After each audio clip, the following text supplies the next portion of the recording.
Thank you, Sue, for this kind introduction. It's wonderful to be here.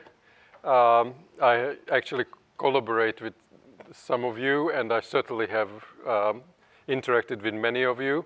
And so it's a great pleasure, and I hope we will have some fun today. I'm going to talk about things that I think should be of interest to you. I won't spend too much time on details and, little finicky details of data sets.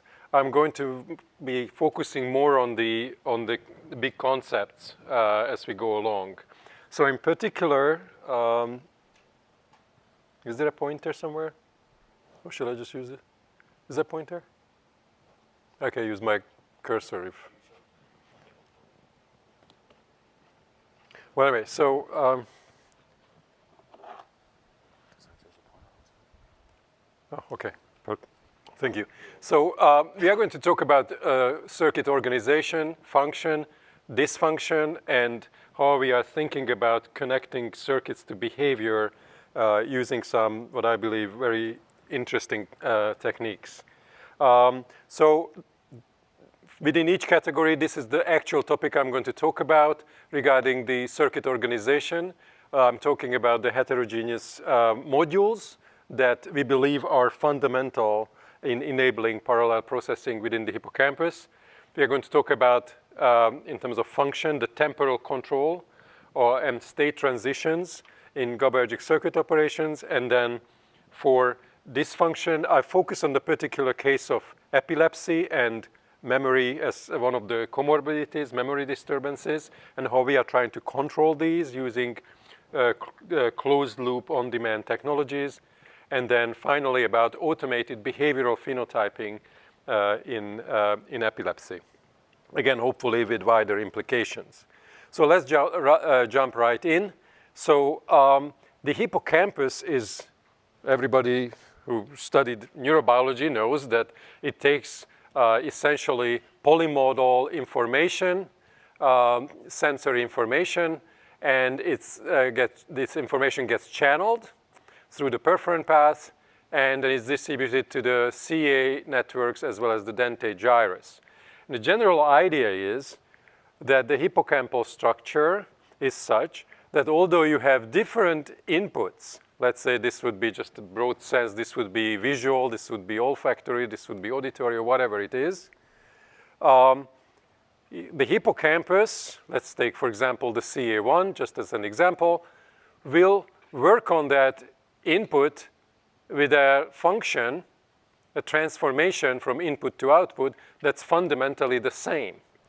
And each of these the function that the modules that actually do this are essentially, again, the same, homogeneous CA1, in this case, principal cells, and a bunch of interneurons that, of course, are of great interest to many of us. So I'm going to walk here so I can actually see it. So for example, you see this collection of interneurons that are originating in various places in the developing brain. And the task ahead, so it seemed until recently, was just simply to understand how these interneurons are developing, how they are hooked up to the various parts of the principal neurons, whether it's pyramidal cells or granule cells. However, within the last, I would say, maybe 5 years or so, there has been a real change in our understanding of how we think about hippocampal networks. So number one is that we recognized that the principal cells, let's say, again, stick to CA1, that the CA1 pyramidal cells, in fact, are not homogeneous. And of course, there were studies that came out from here that implicated this. So for example, in the superficial and deep sublayers of the CA1, where this here, the deep is the oriens, so it's of course upside down because of the folding of the cortical mantle. This is the radiatum. So basically the point is that this gene and this gene are differentially expressed between these two CA1 cell populations, which is of course extremely important for any kind of study where you are sampling cells let's say you're out studying whatever, learning and memory, or you're studying, disorders, these things will matter. In addition, work from several labs have shown that these cells, superficial and deep pyramidal cells, which are of course just separated by 40 microns from each other, so really close to each other, they also are different in their intrinsic properties. For example, eye age is more in the superficial cells than in the deep cells, and there are many other conductances that now we are beginning to understand that they are differentially expressed. In addition, not only that the intrinsic properties are different, but also how these cells are hooked up in the network. So we showed, for example, that parvalbumin basket cells that innervate the perisomatic region innervate the deep cells 3 times as much as the superficial cells, which was an astounding observation because it's known that if you change inhibition in the brain by 25–30%, for example, with a GABA receptor blocker, you can have a seizure. So here we are, neighboring pyramidal cells that are separated only by 1 or 2 cell bodies in the pyramidal cell layer can have such drastic differences in inhibition from fast-spiking basket cells. And in addition, the excitation, the local excitation of the interneurons is also drastically different. So the superficial cells, for example, are exciting the PV basket cells much more than the deep cells. And then all the afferents, as by now you probably have seen it, are also differentially impinging on these two so-called homogeneous CA1 population. So the superficial cells, for example, are innervated less by the CA2 afferents than the deep cells. But there you can tell there are also other differences. This is all discussed in this review if you are interested in the details. But the concept is therefore that you have heterogeneous CA1 cell populations, and these interneurons are in fact differentially engaged with these cells. And not surprisingly, therefore, if you have the afferents being also different, the intrinsic properties being different, there are then many physiological properties observable in vivo in the free-living animals that are different between these two populations. So for example, deep cells are much more burst firing. There are more place cells amongst them. And when you do, for example, goal-directed place cell map stabilization, so when you move the reward to different site and you're looking at how the place cells are remapping, that takes place much more in the deep cells than in the superficial cells. So this was about superficial and deep, but you may say, who cares about that? It's an anatomical feature. But it's also true, and I'm not going to get into details, but it is also true for how, if you look into instead of superficial and deep, now you just focus on the deep cells. And even then, you see differences depending on where the cells project to. Because after all, these information processing modules that we have talked about really engage the brain, or that's what one would think, right? That these modules will get different information, and then they project up to different places. And now we are understanding that the local circuitry there is also different. So in this particular case, pyramidal cells in the CA1 deep layer that project to the medial prefrontal cortex receive about 1/3 of the inhibition that neighboring pyramidal cells receive if those cells project to the amygdala, okay?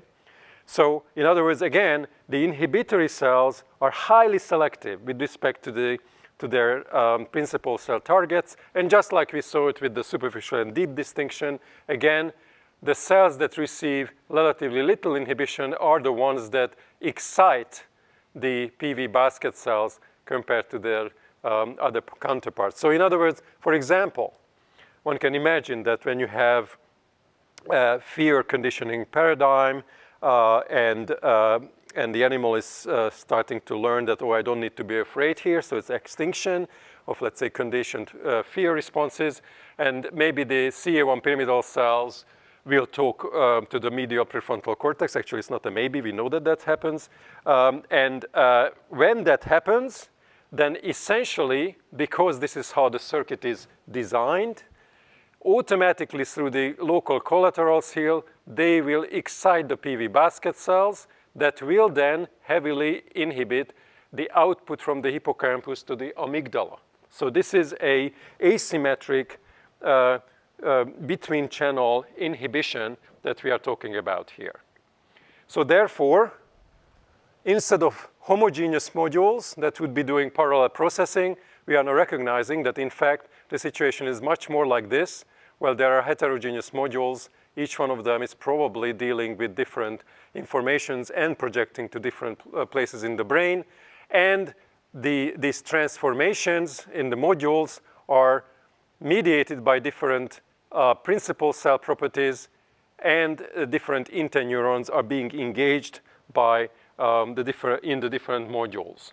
So in other words, many of you have heard of this expression that there is maybe cortical inhibition is kind of like a blanket inhibition, where it's just you have your interneurons and just sprinkle GABA, set the inhibition in a state-dependent manner. But in fact, the situation is much more complex than that. In order to understand the local circuit, ultimately we will want to know what that little circuit, that module, is doing in terms of the long-distance projections, in terms of its afferents, and in terms of the local circuit properties. So this was about what I think is our major change in our thinking about the circuit organization. So let's now move on to the temporal control and state transitions. Yes? So on your cartoon, yeah. the cells on the surface versus the bottom ones were larger than the ones than This, yes. So the question is, does even though you have a difference in the inhibition to the soma, is Yeah. it proportional to the soma surface? It's not. It's not. So it's we have checked that. It's the difference here is not. I mean, it's a cartoon, you know. So actually, the most important difference is really the size of the basal dendritic arbor. That's the biggest difference. So that's not really affected by this. And as I mentioned, the difference in inhibition is 3 times as big, right? So that's a massive amount. You know, the cells are, you know, not like proportionally larger in terms of membrane surface. It's a great question. It's certainly the cell size is one of the reasons why there are intrinsic differences, right? But very good question. So moving on to the function, by which I mean local circuit, microcircuit function at this point. So we agree that different interneurons are going to innervate both in the neocortex and in the hippocampus, different parts of the cells. The chandelier cells are not shown here, but you can imagine that this is, for example, again, the fast spiking basket cell, cell E, that fires fast spikes. And then you have another one, let's say, this neurogliaform cell that innervates the distal dendrites. But in addition to this organizational feature that we've known for a long time, and with that added complexity that we just discussed, there is also a temporal component to all of this. So even if you take cells that project roughly to the same perisomatic region, so these are the fast-spiking parvalbumin basket cells, cell E, and then cell F, the cholecystokinin basket cells, which are also the ones that express very densely CB1 receptors. And these are the cells that Sue actually studied when she was in my lab. So when you just compare these two cell types, you see that, for example, when the animal is running and you have big theta oscillations between about 5 to 10 hertz, these cells tend to fire during the descending phase of the oscillations as measured with a local field potential electrode in the CA1, whereas the CCK basket cells fire at a different phase. What does this mean? It means that there is a spatio-temporal control of GABA release onto these principal cells, and that these oscillations organize the different interneurons in this temporal domain as well. So in addition to theta, of course, just in case you are not waking up every morning thinking about the hippocampus for some reason, then we also have sharp wave ripples that are much, much faster. They are above 100 hertz, and you have a sharp wave that is this is all measurable in the CA1, where these sharp waves are generated by these synchronized EPSPs triggered by subsets of CA3 pyramidal cells impinging on CA1 pyramidal cell dendrites. And when the CA1 pyramidal cells fire, they trigger the interneurons through local collaterals, which then inhibit them. And at the end of that inhibition, the pyramidal cells that still receive the CA1 inputs will fire again, and the cycle continues, and you get this ringing between the E and I cells, and that comes across as the ripple part. So these are the ripples, and these are the theta rhythms that we are going to talk about, and there are also the gamma waves that I won't mention too much today. For those of you, again, who may not be familiar with this, just in case, so for example, when an animal runs down a corridor, excuse me, you have cells firing, for example, here. It's in time, but similarly in space. You have cells firing, one cell is firing here, another one here, another one here. You can arrange them like this. And when the animal stops, you have a big ripple. And then when you look, the cells will fire either in the reverse order or the same order as they were when the animals were moving. So these oscillations are not just kind of interesting phenomena that you can measure with an EEG electrode or LFP electrode. They are actually really coming or indicating temporal organization of these neuronal assemblies. And importantly, for example, for the ripples, we know that they are indeed important for episodic memory, so what the animal learns during running around a track. Because if you shock the hippocampus during the time when these ripples emerge in a closed loop system, then the animal won't remember what it has just experienced. So in other words, these oscillations are important. And again, I'm not going to spend time on showing you the data because it's published. I just show you the concept. So one sense, I, for example, already told you that during theta, PV basket cells will fire during the descending phase of these oscillations. Using very labor-intensive and low throughput, but very temporally precise methods, such as juxtacellular recordings from individual interneurons that we then, from awake head-fixed animals that we then painstakingly recovered and verified using immunocytochemical markers and electron microscopical analysis, so we're sure about them. We know that, for example, PV basket cells fire here during theta, but during gamma they fire here, and during, for example, ripple they fire here. Now, this is not very interesting in itself, and it's difficult to remember. 5 minutes from now, you won't remember it. I don't either. But the point is that what we are beginning to recognize is that between these firing properties during these various frequency oscillations that are associated with behaviors. So remember, theta occurs when the animal is running or walking. Ripple is during awake immobility, for example, as well as during certain stages of sleep. The point is that we then also had cells like these OLM cells that are somatostatin positive, and they innervate the dendrites, whereas the PV basket cells innervate the soma. And by now you probably saw it, that what we noticed was that regardless of the frequency of the oscillation, there is if you want, a meta rule, where there is a frequency invariant temporal order to all of this. So for example, PV basket cells will always fire before the OLM cells, regardless of the oscillation frequency or the brain state. So this is the kind of thing that we were looking for while we were doing these experiments, and this is just one of the insights that we gained. And then we can, of course, start to think about this, why this may be. So for example, one explanation is that PV basket cells have dendrites here in the stratum radiatum where the CA3 excitatory afferents terminate. So when the CA3 cells fire and drive the pyramidal cells, they will always drive the PV cells first, whereas OLM cells will be primarily driven by the recurrent collaterals from the pyramidal cells. And this difference here is roughly 1 synaptic delay, because the ripple frequency is, of course, higher. Okay, so moving on, there is another insight I'm going to show you, which is, for example, if you just focus on the PV basket, the parvalbumin cell category, which include the PV basket cells as well as the Chandelier cells and the bistratified cells. The Chandelier cells innervate the initial segment, the bistratified cells, the basal and apical dendrites.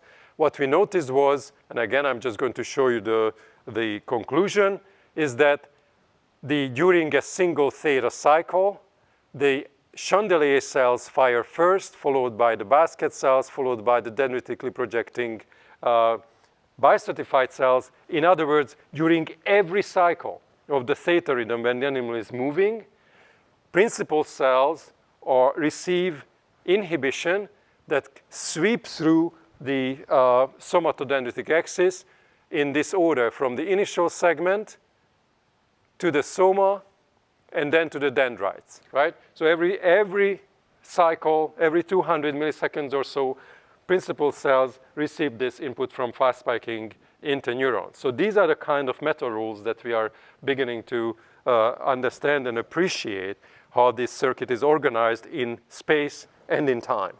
Question, I just got Yeah. this part. What is the mechanism that, is this because of the intrinsic threshold properties of the cells themselves, or is it because of the synaptic inputs they receive? Right, so I actually get there. It's a difficult question to answer, right? But let me just say, for example, so the entorhinal inputs tend to come in here. This is CA3, and this is when the CA1 cells fire. So interestingly, the Chandelier cells, unlike what is drawn here in the cartoon, Chandelier cells have dendrites that go up to the loconosum moleculare, so they receive entorhinal inputs, but the basket cells don't. So that, for example, could explain this. Which leads me to the point that, okay, so we talked about all these spatio-temporal patterns, but fundamentally, in this case, for example, I came up with an explanation, right? But that's not very a potential explanation. Of course, we can test it, and we are hoping to do that actually now in collaboration with Josh Wang, who has now a very good line for Chandelier cells.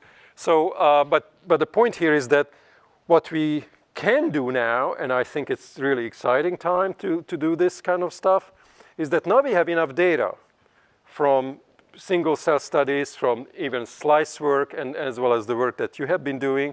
It's a lot of data now about the circuits, of course, and especially the CA1. That's probably the best understood circuit that we know of. Maybe the visual cortex is equal or maybe even better, but it's close.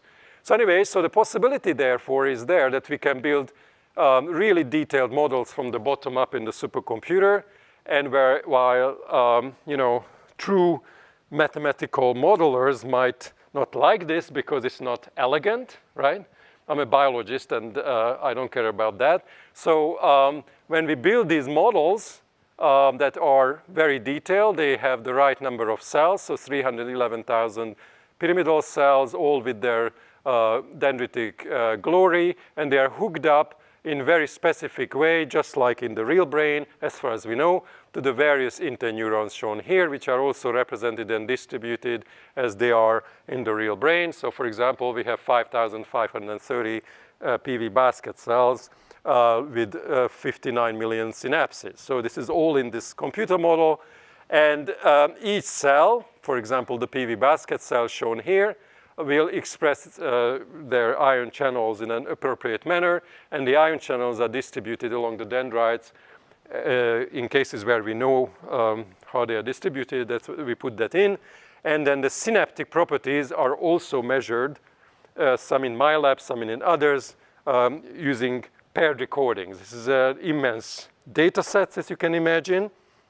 And so the question was, what happens if we switch this on? We are not going to tune anything, right? So it's not like we are tuning the synaptic conductances to get something, right? We put in what we know. This is different than how computational modeling is done, and of course other people can modulate all of this or play with them as much as they want, but it's a huge data set, right? Many, many parameters. What's the chance that something sensible will come out? Is our knowledge even beginning to be reasonable? And in fact, the good news is that it is. So, for example, if you feed into this network, CA1 isolated network, sprinkling of Poisson distributed, so random, excitation from the entorhinal cortical terminals and the CA3 terminals, the major excitatory inputs, and we are just driving this network randomly, so there is no rhythmic excitation coming in. The network itself, the way it's hooked up, is generating without additional tuning, beautiful theta oscillations, as you can see, and beautiful phase-logged gamma oscillations, which are occurring in vivo. And then we can look at the various interneurons and study how they are firing and compare them to the in vivo situation. Not only, I should mention, not only that theta and gamma are appearing, this is an emergent property, just that isolated network can do this.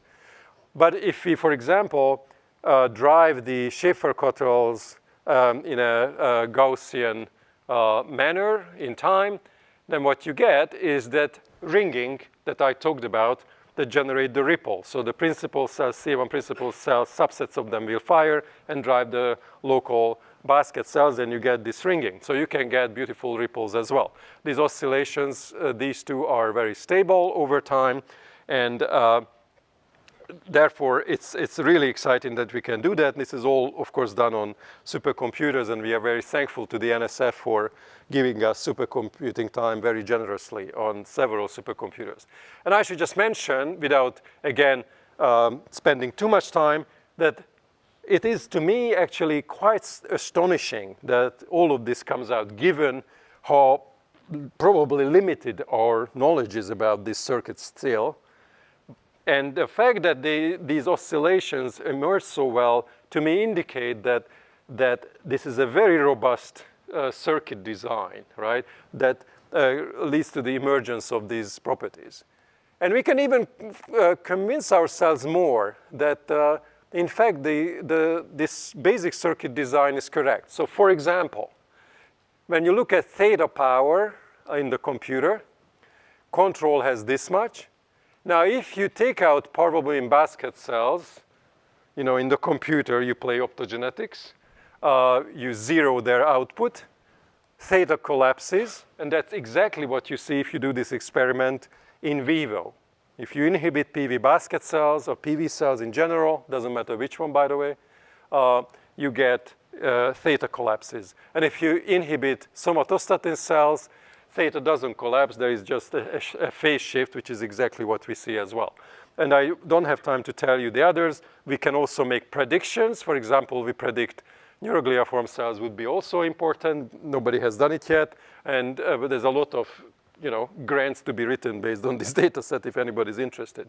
But then the other thing is that we can also do interesting things such as looking at the phase-specific firing of the various interneuronal subtypes that are color-coded, and we can compare the model versus the data, the actual data. Now, remember, the data is from in vivo recordings done by Peter Somogyi and Klaus Berger and ourselves and some other people. So they are temporally really precise data, and what is astonishing is that the in vivo recordings were in animals, right, in whole animals, whereas ours is just the CA1 isolated network. So whatever you compare, it's not really a fair comparison, right?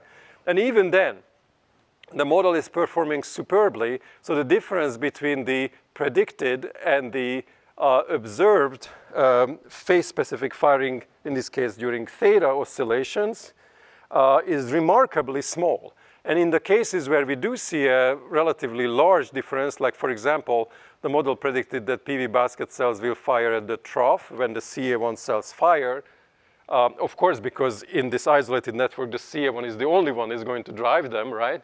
Whereas in real life, they are driven probably by the CA3 afferents that are coming in at that time. When we talk about theta, is it a viewer recording sample anesthetized or pretty? So these data is actually so it's even worse. This particular one, because we want it to be consistent, it's all from the anesthetized. The anesthetized, so yeah, yeah. Our data is, by the way, all from the awake, so we could do this comparison. We did it as well. There's not much difference, by the way. There's a little shift here and there, but there's a shift. Right. So the other thing I want to say is because you say that there's theta emerging in CA1. Yeah. Right. Now we know that theta is not self-emerging in CA1, right? So it's actually not the case. So you're right. You're absolutely right. So it takes a bigger network to generate CA1. Right. In the septal hippocampal work, right? So the question is like, when you talk about theta, have you done, just power comparison? The fact that you have power between 4 and 12 hertz doesn't mean that you have theta. Yeah. Right. So let me say that first of all, theta emerges at a particular average frequency for that random Poisson distributed excitation. So it's in a window. Okay, if you're outside that, you don't get it. That's number one. Number two, Sylvain Williams in Toronto, he had a very nice Nature neuroscience paper around 2013, a few years before this came out, where he showed that, in fact, if you isolate the CA1, put it in a dish, you get very nice low-frequency theta oscillations in the real brain. So at around 5 hertz, so it's the lower end of theta, but you do get it, right? So, so the circuit itself can do this. Now, you are actually raising a fantastically interesting question that's completely unresolved, even after this, which is that many of you who may be thinking about oscillations, like, faster oscillations are easy to come up with, explanations, right? Because you have one synaptic delay, so ping pong, whatever you want, excitation, inhibition, interact, you get ringing, you get gamma, nice. The theta has been always the slowly lying dog, right? Because you don't know how to explain when your oscillation, appears every 200 or 250 milliseconds, right? So our explanation, and again, I could give a talk just on that because there's a lot there, but basically, the interesting thing is that if you, for example, make every cell, every interneuron, fast spiking, right? You don't change anything else in the network. All the hooking up, everything is the same. Theta collapses, and we can't get theta. So probably the slowly acting cells are just as important in distributing inhibition over time, right? Similarly, GABA-B appears to be very, very important, right? So GABA-B is coming specifically from neurogliaform cells, mostly after a single spike. And GABA-B appears to be critical for the appearance of theta. But fundamentally, we don't understand how you generate a slow oscillation like that from a single circuit that's hooked up like that. But the fact is, you can see it, some form of theta, right, in the in vivo situation. So again, in the interest of time, I just want to tell you, in case you're interested in, we actually collaborate with and interact with many of you over this. So I just wanted to tell you that Aaron Milstein, that was, I think, here and interacted with you, and Ivan Raikov, he's our supercomputing tamer, and students, they are working on various ways expanding our CA1 model. And it's really just tell you this. So for example, for the dentate gyrus, we are now building a case where we have the whole 3D curve structure with each granule cell positioned there with the right inputs coming in.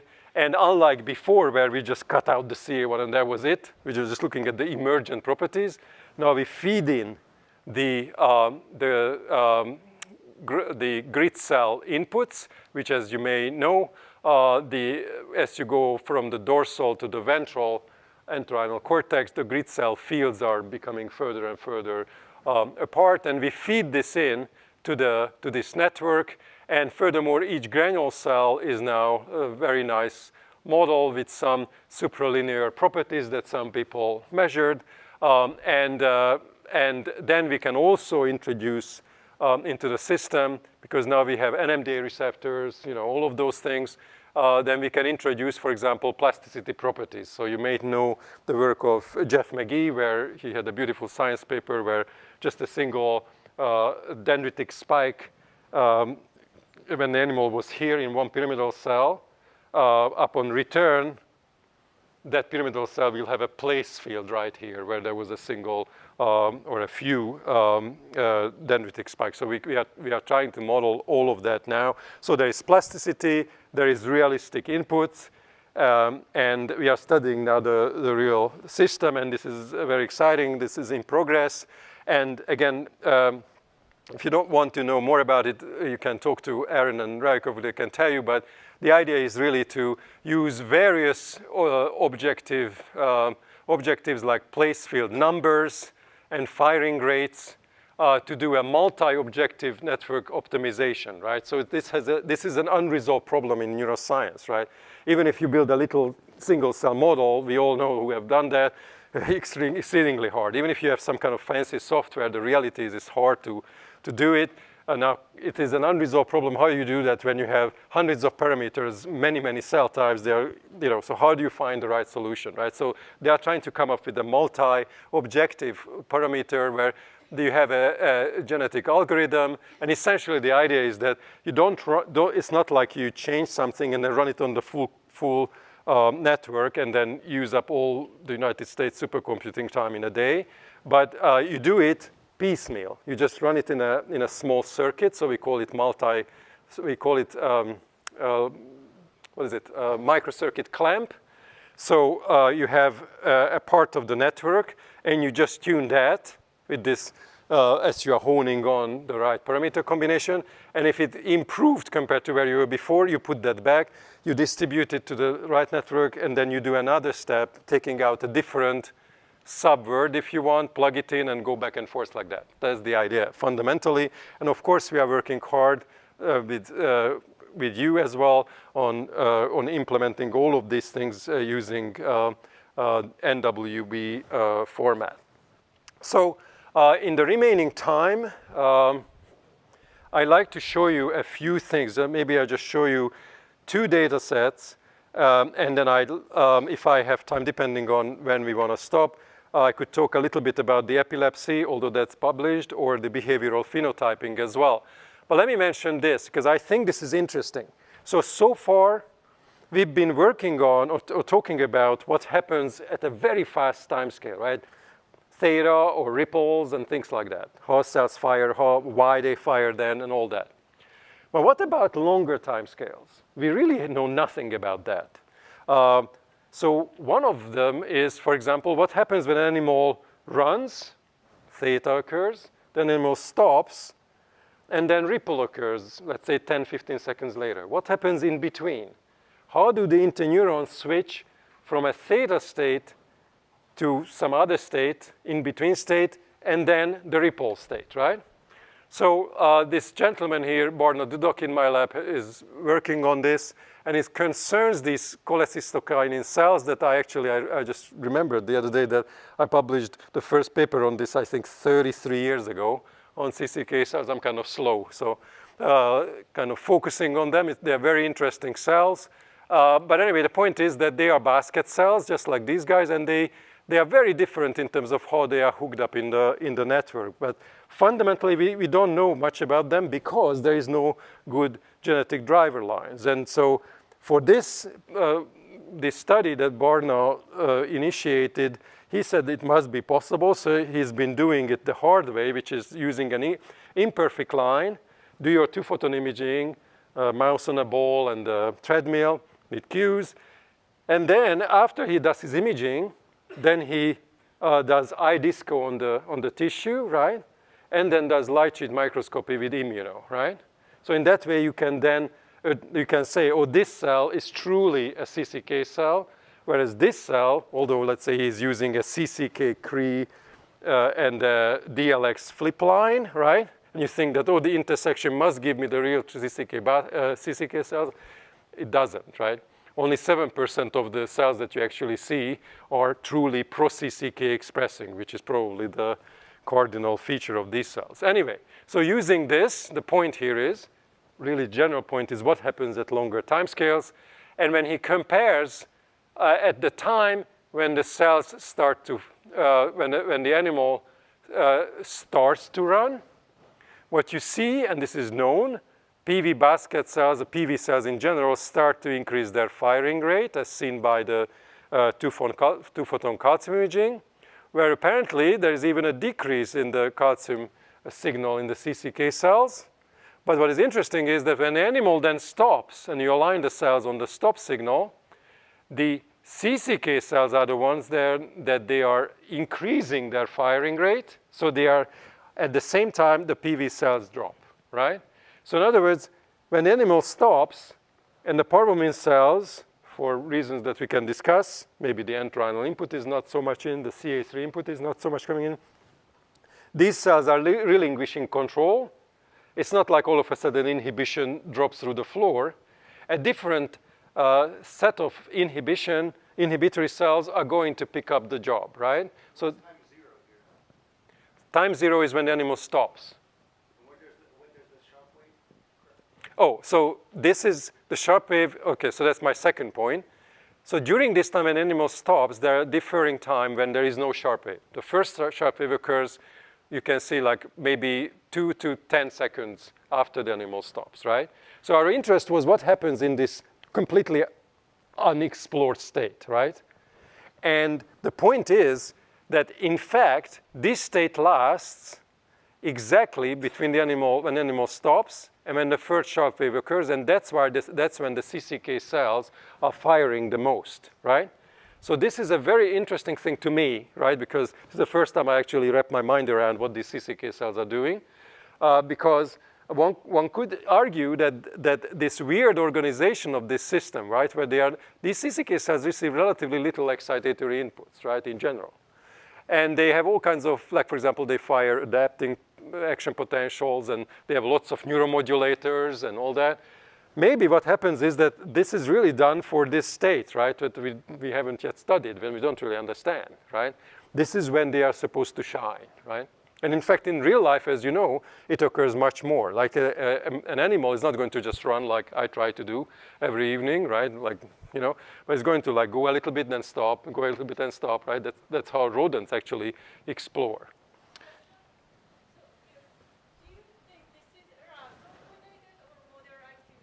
Yeah, so it's a great question. So, so we are monitoring the pupil of the animal, right, which is a good measure of arousal. It's entirely possible. It's related to that. We don't know that yet, but it's a very good question. We are trying to, by the way, do things like exciting or inhibiting afferents and seeing what drives this, right? We know that, just 1 second, we know that, for example, if we excite PV basket cells at this point, then they will inhibit the rise of the CCK cells. So if you retrigger, so there is the inhibition between going from PV to CCK. Yes? During sleep? Yeah, we don't know. Yeah, but now that we recognize this, we are trying to think about the REM to non-REM sleep transitions, which are equivalent. Excellent question. Yeah, of course, we are trying to do that with miniscopes, because you can't, the animals, at least in our hands, don't sleep when they are head fixed. Okay, all right, how much time do I have? Shall I stop in, what, 5 minutes, or what would be the best, or 10, or now? About 15. Okay, all right, so then I just tell you another one that I think, because I see that you guys are interested in this, so then I tell you this one as well.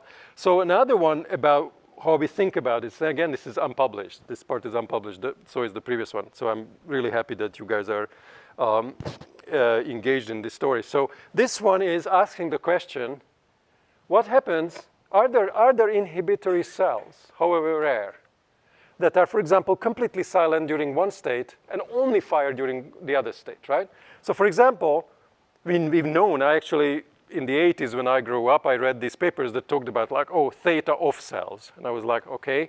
And we've been hunting for them actually with my postdocs, like, what are they? And that's the beauty of juxtacell recording. It's so kind of blind and stupid in a way that you actually bump into things that you don't think about, right? So we actually, over the many years that we did this, we actually recovered cells like that. So for example, this fellow here, that is M2 positive, so muscarinic receptor 2 positive. Also somatostatin and calbindin positive, that's their signature. And what they do is very interesting. So here is, for example, by comparison, a CA1 basket cell that fires during theta oscillation when the animal is running, and it fires happily when there are ripples, right? Whereas these guys, let's say stick to the CA1, almost fire nothing, or maybe very rarely one action potential during theta, so that's why this is the classical theta off cells, whereas they fire like crazy during the ripples, right? But not in between these two, right? So, and moreover, it's interesting that when they fire during ripples, they actually fire earlier than the ripples, right? So they're almost like broadcasting to the network that, oh, a ripple is going to come. And it's an interesting story in itself. Let me just say that what is interesting also is that when you look at their axons, they innervate other cells that are also GABA positive, right? So they are GABA to GABA cells. Moreover, they project to various places, not just across hippocampal boundaries. It's not shown here because we were too lazy to reconstruct the entire axon, but they also project to the subiculum, stria terminalis, retrosplenial, so it's a very wide-ranging projection. And in fact, this basic property that they fire during, there is this cell, it fires during the ripple, look at it, boom, there is it fires. And when the animal starts to run, here, look at it. See, if anything, the calcium goes down. And then again, if you wait till the ripples occur, then they will actually, you see the lighting up of these cells. So these cells are really the ones that are exclusively firing during ripples, right? They're ripple-specific cells. And, excuse me, and just to say that they are, when you look at two of them, these are the ripple occurrences. And if you look at two of these cells, just color-coded for the behavior, it's not like they are red in real life, but because we can pick them out just based on this. If we tell the computer online that find cells that don't fire during theta but fire during ripples, you get this, right? So it's that specific. And when you find two of them, then you see that they fire synchronously. They are driven, if you drive optogenetically CA2 or CA3 inputs, they respond. And furthermore, they receive perisomatic innervation from the medial septum. So for example, these are medial septal fibers in the CA1. And you see that there is our M2 cell, and it's surrounded beautifully by these axons, right? So that's probably, we think these are GABAergic fibers from the septum. And they are inhibiting these cells probably during the theta, and then for whatever reason, they're letting them go during ripples, right? Okay, so we got through two. There is the epilepsy side that's published in Science, so I just want to mention it. It was recently published. And then this one here is new, so I'm going to maybe talk about this and see what you think, okay? This one I'm just going to mention in one word, which is that what is interesting about this story, and again, I just give it a 2-minute rundown, which is that epilepsy, of course, is a huge problem. And many of the cases are uncontrolled, in temporal epilepsy, for example. And there are comorbidities about them, right? So it's not just that people have seizures, but they also have, for example, memory deficits, right? And what has always interested me is this question of how do these two interrelate, and how do you go from a seizure focus to a generalized seizure? And this is what we studied. For a long time, my lab has been interested in these so-called Mossy cells in the hilus. Many of them get lost in epilepsy. These Mossy cells are very widely connected, connecting to granule cells and inhibitory cells and receiving convergent input from granule cells. And for 25 years, I've been rolling around without gathering any moss on them until there was a good line of several ways of actually labeling these Mossy cells. And I'm just going to give you the gist of it, which is that by inhibiting or exciting these Mossy cells, we can up or down regulate the number of behavioral motor seizures, right? So as the seizures start to occur, using a built-in closed loop system, we can switch on the light online, and we can either inhibit these cells or excite these cells, and we can then look at the number of motor seizures that these animals have.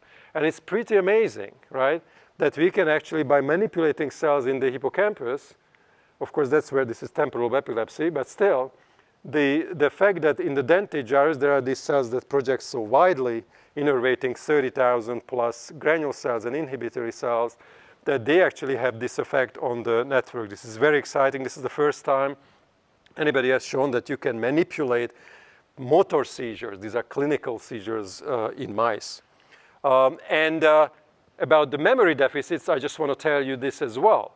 So we know that epileptic mice are performing very poorly on memory tasks, spatial memory tasks. So for example, here is a task that many of you know. This is the object location memory, 2 identical objects, mouse in, 10 minutes, sniffs around, take the mouse out for a day, put it back with 1 object moved.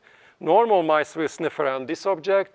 Epileptic mice don't. Why? There are so many things in epilepsy that can change, ion channels, cell loss, and all of that. And basically, what you can see is that if you just take a control mouse, just a control mouse, and you inhibit Mossy cells during learning, okay, you can completely phenocopy the epileptic mice.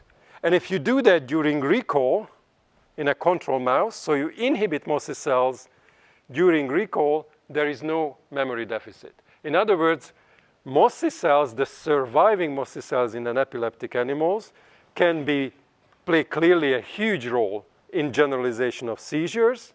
And the loss of Mossy cells, which we mimicked here optogenetically in a control mouse, it also will lead to the poorer or almost non-existent spatial memory performance.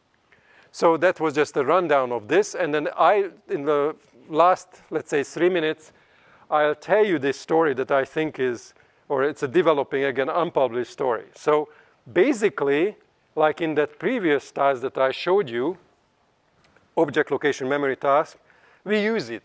But I was always troubled by this, that, you know, we come up with these things and then the mouse sniffs around an object and that's what we measure, right? I mean, we are so proud of ourselves, right? We publish a good paper and then, okay, stripes on your shoulder, congratulations. But fundamentally, that's not what the mouse is doing, right? The mouse is doing many other things in between, right? So wouldn't it be nice that we don't think of tests, but look at circuits without having to design these behavioral tests? Or maybe, of course, those will always be designed, but some other way of looking at it. And this beautiful paper by Bob Datta came out in Neuron, where essentially this is the workflow. So you put a mouse here in a featureless bucket. There is a red, green, and blue and depth camera here, like a Kinect camera like this.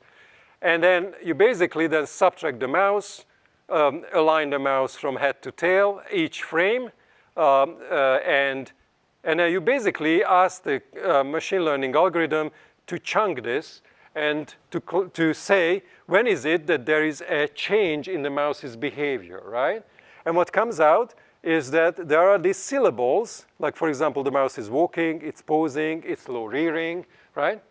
And we have words for some of them, but not all of them. There's about maybe 100 or so syllables, roughly, that comes out. Each syllable is lasting maybe about 300 milliseconds, about the theta cycle, which is interesting.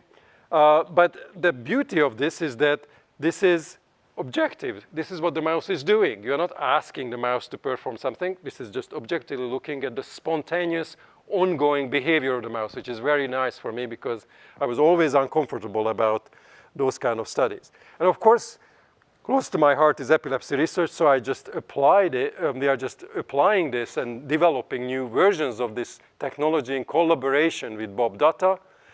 So conventionally, all of the drug studies in epilepsy research in every drug company is done by using this so-called Racine scale. So, you know, basically your technician or the technician is looking at it and says, oh, I saw head nodding here. Oh, I saw some loss of balance, right? And your technician and my technician are going to do this differently, right?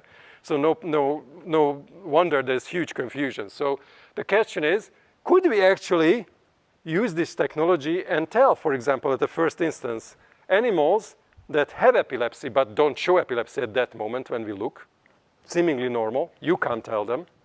We ran actually this through our labs who are experts and they can't tell them, tell them apart, versus control animals. So when you do that, here is, for example, one mouse. These are sham animals. And you see that this color-coded are the various syllables, right? And then you compare each line is one mouse and color-coded syllables. And of course, if you look at these 20 mice and 20 epileptic mice, when it's not having a seizure, when they're not having a seizure, there is no difference. It's kind of like a genetic fingerprint, right? Gene expression, similar, right? Except this is for behavioral syllables. And there is no difference, just like if you look at gene expression by eye, you don't see it. But when you do statistics, and then you start to notice. So for example, the TLE animals, the temporal lobe epilepsy animals, have many syllables that are higher than control, like this syllable 32. And you see that, for example, there is one syllable whenever a dot appears that says short impulsive motion, right? So it's hard to tell by eye. You really need a kind of stupid machine to do this for you, and it does it very well. And then also the transitions between syllable X and syllable Y, those transition probabilities can also change in epilepsy, right? It's impossible to pick this out by eye, but you can do this. We do this, I'm showing here temporal lobe epilepsy, but we did it also for genetic epilepsies like Dravet syndrome. Plug the mouse in 2 minutes we can sort them, right? It's beautiful, so I'm very excited about this. Bob Datta is using this technology to, for example, test drugs. He's interested in psychiatric disorders. You can tell what drug the mouse is on just by doing this. I think this is very exciting. And the applications are tremendous. And what is interesting to me is that it's obvious, right, that when a patient comes to a neurologist office, what is the neurologist really doing? The neurologist is going to say, oh, you have tremor, right? So therefore, your basal ganglia and dopamine cells are probably wrong. Here is some dopamine, right? Or something similar. I'm exaggerating, but that's what essentially a neurologist is trying to guess from behavior the circuit, right? And what is beautiful is that it's intuitively obvious that these syllables, each syllable is really produced by a constellation of nerve cells in the brain, right? And Bob Datta in this nice Cell paper showed that, for example, if you look at, he is studying the striatum, but this is broadly applicable. So for example, D1 or D2 cells, and basically the point is that the firing of these cells as seen by fiber photometry, the calcium signals are different for different syllables, as shown here for 3. So again, the behavioral syllables correlate with neuronal firing patterns, right? It's not surprising. But what I like about this approach is that it's automated, it's objective, and you can hopefully then study epileptic circuits, in my case, by looking at the syllables and making an educated guess of what's wrong with that mouse or human. Is there an easy way to translate syllables from mouse to human world? I don't think so. I think it will need to be done again, frankly. Yeah, so we are actually collaborating with epileptologists at Stanford to apply this to humans. Unfortunately, I think we'll be beaten by other people. And the last slide I show you is this, that even for cognitive studies, you can use this. So, for example, if you put 2 objects into that featureless bucket, right? These are 2 just sandpapers we put in. Some syllables like this that we called move forward syllable are homogeneously distributed still, even in the presence of 2 objects. Whereas others, like this one, which we call place syllable, like rearing and sniffing, is concentrated more around the objects than in other places, right? So, and I don't show you in the interest of time, but when we compare the same syllable in a control animal and in an epileptic animal, in fact, this specificity is not there. It's much broader, right? Which is exactly what you see when you look at place fields. The place fields of epileptic animals are not as precisely defined as in an epileptic animal. This is about behavior. That's the beauty of it, right? And with that, I stop here, and I hope I convince you that there's a lot of interesting stuff that's going on in the hippocampus, not that you needed to be convinced, but both in terms of circuit organization, function, dysfunction, and we are getting there where I think we can connect really in a meaningful manner measurable objective behavior to circuits. That's what I think is very exciting in general about the last part. And the people who did this, Enbui was the Mossy cell lead, and many other people I mentioned, like Barna and Gergő, you saw, and many other people were critically important, like Thilo, you also saw Thilo Göschwind from Switzerland, and many of my collaborators, I'm so thankful for them. Currently, Bob Data and many others are listed here. And as always, I want to take just 10 seconds to thank the taxpayers for funding all of this, because we couldn't do it without them, right? And I'm always extremely thankful about, my NIH, mostly NINDS funding. NSF funds our supercomputing allocations. And we also have a part of the lab that's working on travel to Mars that I don't normally present to civilized audiences because they would laugh me out of town. But anyway, if you're interested, I'm happy to talk about that too. Okay, thank you.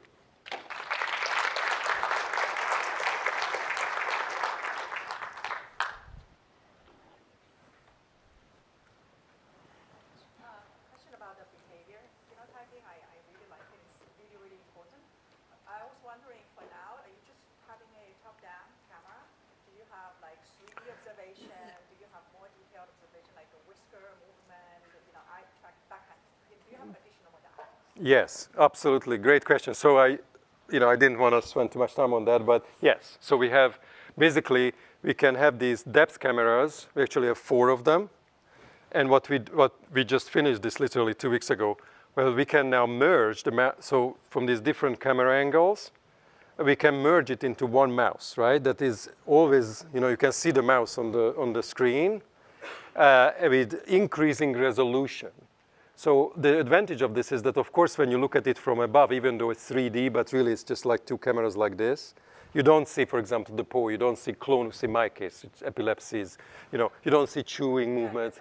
Although Bob Dutta will tell you that, when a mouse is, for example, has a clonus or moves its claws, then the shoulder blades also move, right? So you can, but nevertheless, it's clearly the best would be to have the whiskers and facial expression. So all of this is definitely coming. It's just now this was the critical step, to have multiple cameras and merge them. And what we are working on is also, and as actually that one was also resolved almost, where we can automatically segment the mouse. So front paw, face, all that is automatically done. So that's very good. Yeah. Just going back to previous parts of your presentation, I was thinking about the effect of anti-epileptic medications. And one of them is profound effect on short-term memory and recall. Thank you. So I'm talking about anti-epileptic medications and side effects, which are known to be, for example, short-term memory deficits and recall deficits. And I'm wondering how much we actually understand how these medications affect all these different aspects, from spatial to temporal, firing and all that. Because, we give them so easily without understanding what we're really doing. Yeah, great question. The short answer is we obviously don't understand it very well. So even in the case, even just let's take a purest of pure epilepsies, a genetic epilepsy, single mutation, right? The Dravet syndrome, right? Debates are still raging between Seattle and the rest of the world, by the way. Japan and Seattle, rest of the world, about exactly where is that mutation. Is it in interneurons only or also in principal cells, right? The NAV 1.1 expression, which is what mutated in Dravet. So even in a case like that, cell type specificity, right, becomes a huge issue. And it's tough to answer, right? Tough to answer these questions. Now, when you come to an acquired epilepsy, which is what I study, right? Like temporal epilepsy, most of them are idiopathic. We don't know what the hell happened, right? So then, it's even a harder question. And so even if you look at, drugs where we think we know how they act, right? So, clozapine or barbiturates, benzos, right? So there at least we have some idea, right? Even there, it's very hard to actually tell which circuit was changed, in cases that control the epilepsy and in cases that didn't, right? We don't have enough data about this, especially not in humans, right?